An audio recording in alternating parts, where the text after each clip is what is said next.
Latest updates ఎప్పటికప్పుడు పొందడానికి big TV WhatsApp channel follow అవ్వండి. లింక్ డిస్క్రిప్షన్ లో ఉంది. షోడశ సంస్కారాలలో చౌలం తర్వాత ఉపనయనం అంటారు కదా గురుగారు.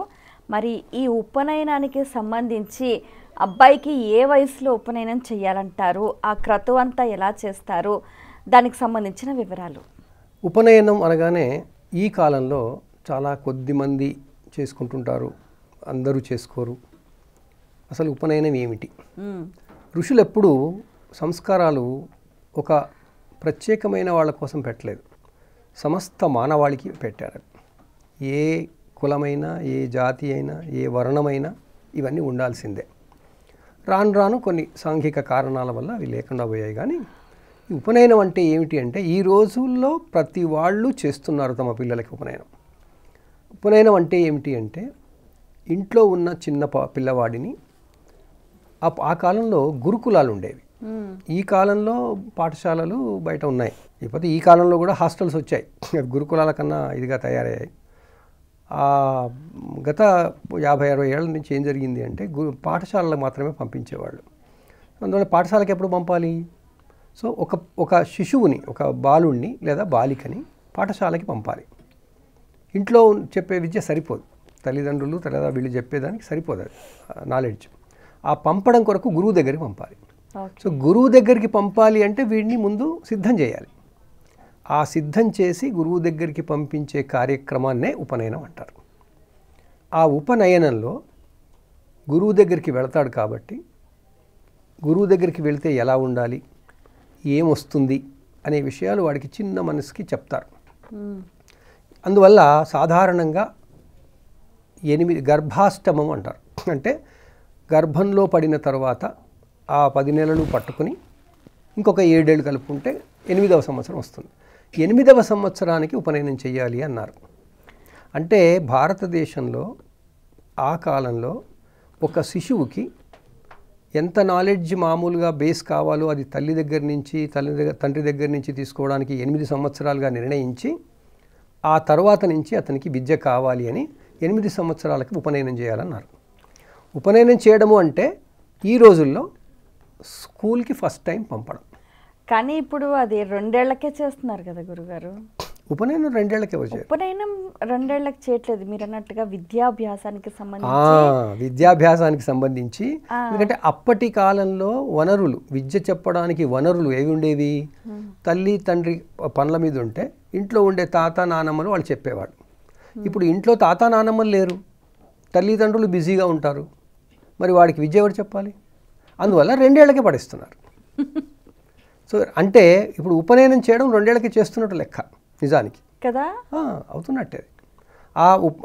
వెళ్ళిన తర్వాత ఏమవుతుందో అక్కడ ఏం నేర్చుకుంటానో వాళ్ళ ఇష్టం. కాకపోతే 8 ఏళ్ల లోపు నేర్చుకోవలసింది తల్లిదండ్రుల దగ్గర ఉండి తన కుటుంబ పరిస్థితులను గమనిస్తూ నేర్చుకోవలసిన విజ్ఞానం వాడికి బయట పిల్లల్ని, బయట తల్లిదండ్రుల్ని, బయట ఆయాలను చూసి నేర్చుకోవడంతో వస్తుంది. మీరు బాగా గమనించండి, 8 ఏళ్ల లోపు పిల్లల్ని కనుక తల్లి తండ్రి ఆప్యాయంగా దగ్గర పెట్టుకొని పెంచినట్టయితే వాళ్ళకి తల్లిదండ్రులతో ఫ్యామిలీతో ఉండే అటాచ్మెంట్ స్థాయి వేరు. ఆయాల దగ్గరికి 2 ఏళ్లకి పంపించితే వాళ్ళకి తల్లిదండ్రులతో ఉండే అటాచ్మెంట్ స్థాయి వేరు.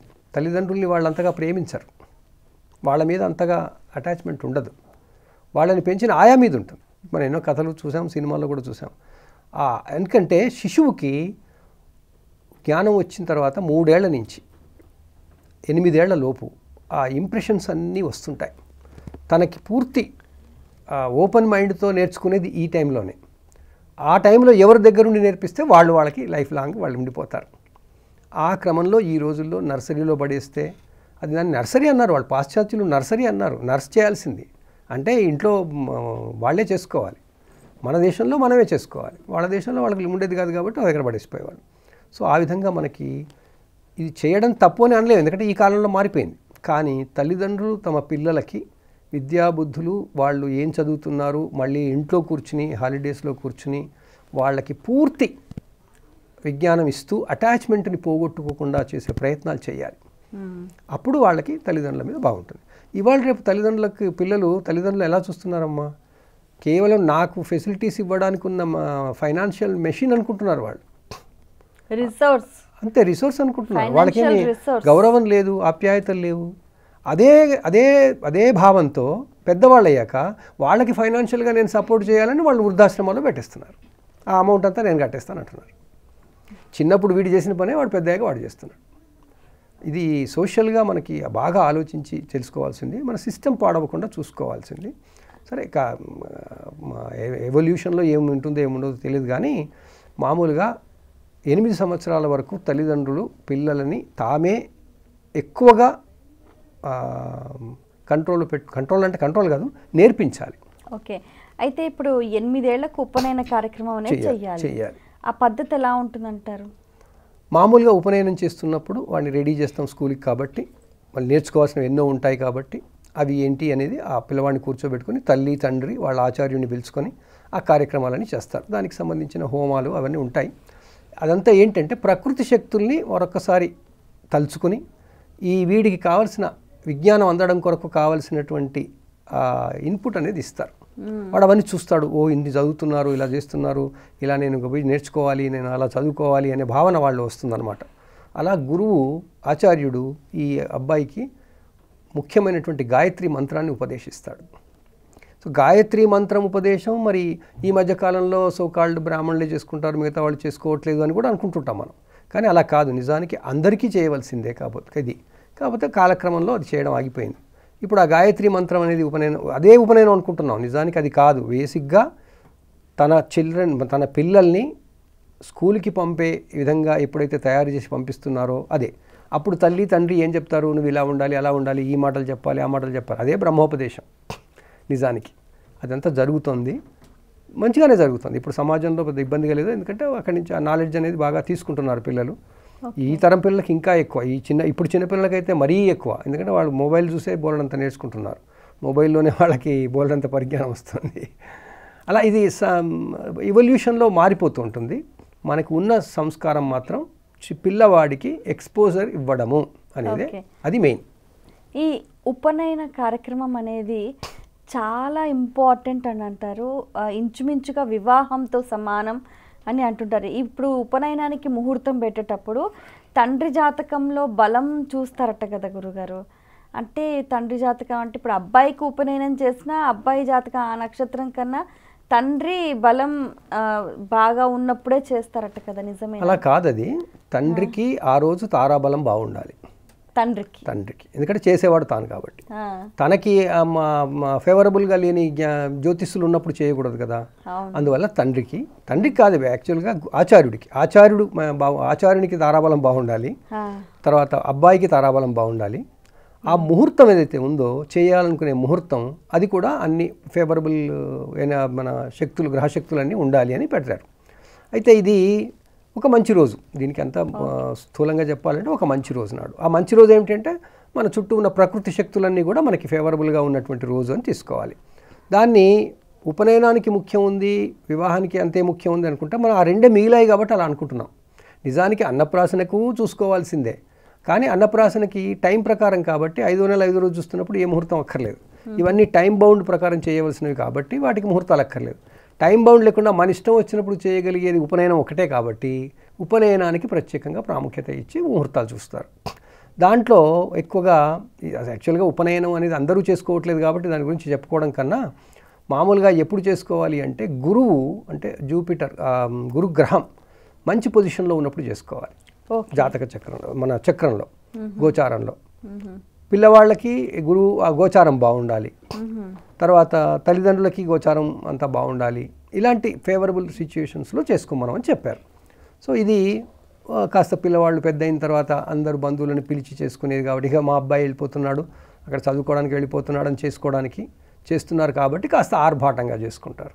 గురుగారు, ఈ ఉపనయన క్రమంలో అబ్బాయికి మొదటిసారిగా అన్నం పెట్టే మాతృమూర్తి ఒక 5 రకాల వేషధారణలతోటి భిక్ష పెడుతుంది మొదటిసారిగా అని అంటూ ఉంటారు.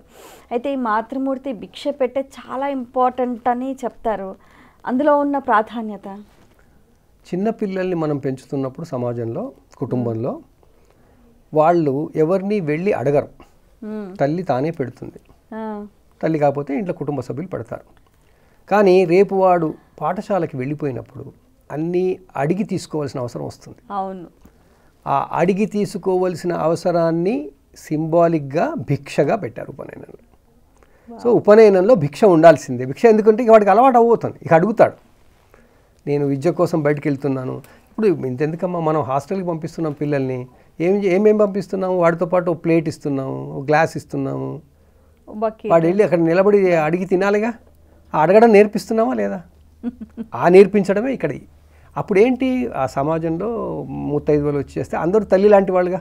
సో పెద్దవాళ్ళు తల్లిలాగా ఉంటారు. సో తల్లి లాంటి వాళ్ళ దగ్గర పోయి అడుక్కొని తినడానికి, అడిగి తీసుకోవడానికి వాడికి ఈజీగా ఉంటుందని 5 ముత్తైదువులను తీసుకొచ్చేసి వాళ్ళ ద్వారా అడిగిపిస్తారు, వాళ్ళకి భిక్ష వేస్తారు. భిక్ష వేయడం అనేది, భిక్ష తీసుకోవడం అనేది ఎందుకు అంటే వాడికి రేపు బయటికి వెళ్ళాక అడగడం అనేది తెలియాలి, ఆ తీసుకోవడం అనేది తెలియాలి. అందుకోసం భిక్ష పెట్టారు.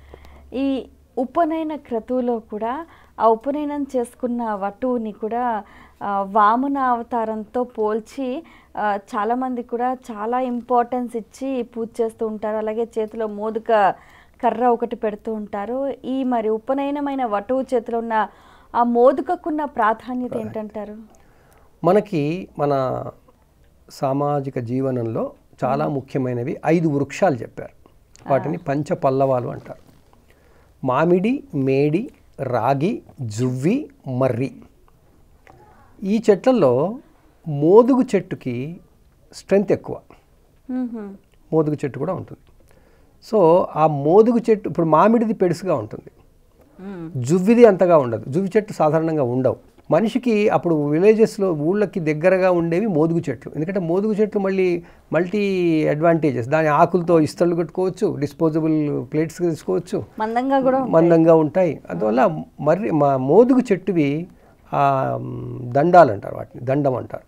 ఈ దండము అనేది వాడు పట్టుకోవాలి. ఎందుకంటే వాడు అరణ్యంలో వెళ్తుంటాడు, ఎక్కడికో గురువు ఆశ్రమానికి వెళ్ళాలి, వెళ్ళిన తర్వాత గురువు ఆశ్రమంలో అడవులోనే ఉంటాడు. అప్పుడు వాడికి ఎప్పుడు దగ్గరగా ఒక కట్టె ఉండాలి. ఆ కట్టె ఉండాలనే కాన్సెప్ట్తో వాళ్ళు మోదుగు కర్రని ఇస్తారు. ఆ మోదుగు కర్రని ఇస్తున్నప్పుడు వాడికి అప్పటికప్పుడు కొత్తగా కర్ర తీసుకొచ్చిస్తే ఆ కర్రతో వాడే కొట్టుకోవచ్చు, అనవసరంగా ఇబ్బంది అవుతుందని లేత మోదుగు కొమ్మని ఇస్తారు. అదంతా సింబాలిక్.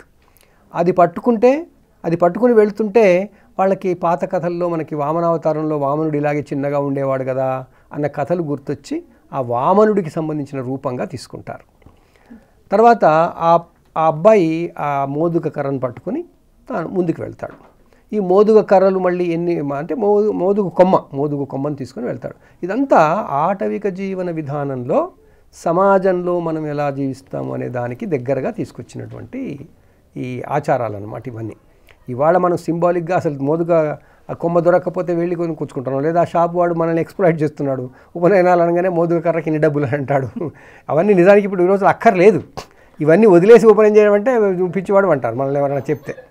అక్కర్లేదు, నిజానికి ఇవన్నీ ఇప్పుడు అవసరం లేనివి. అవన్నీ ఆ ఆటవిక జీవన విధానంలో లేం మనం. అందువల్ల ఆ కాలంలో అవి ఉండేవి. తర్వాత మోదుగ కొమ్మతో వస్తాడు, వెళ్తుంటాడు, భిక్ష తీసుకుంటాడు. తర్వాత గురువుగారి దగ్గరికి వెళ్తాడు. దాంతో ఆ ఉపనయనం అనేటువంటి సంస్కారం పూర్తవుతుంది వాడికి. అంటే ఇంచుమించుగా వివాహం అంటే ఒక పిల్ల ఒక్కతే ఉండదు, కానీ మిగతా తంతంతా లేదు, అదంతా తంతే కదా. ఆర్భాటము చిన్న పిల్లవాడికి వాళ్ళు మంచిగా అందరినీ పిలిచి చేసుకుంటున్నారు కాబట్టి చేయడమే తప్ప అది వివాహానికి దానికి సంబంధం లేదు. For more videos like this, subscribe Big TV channel.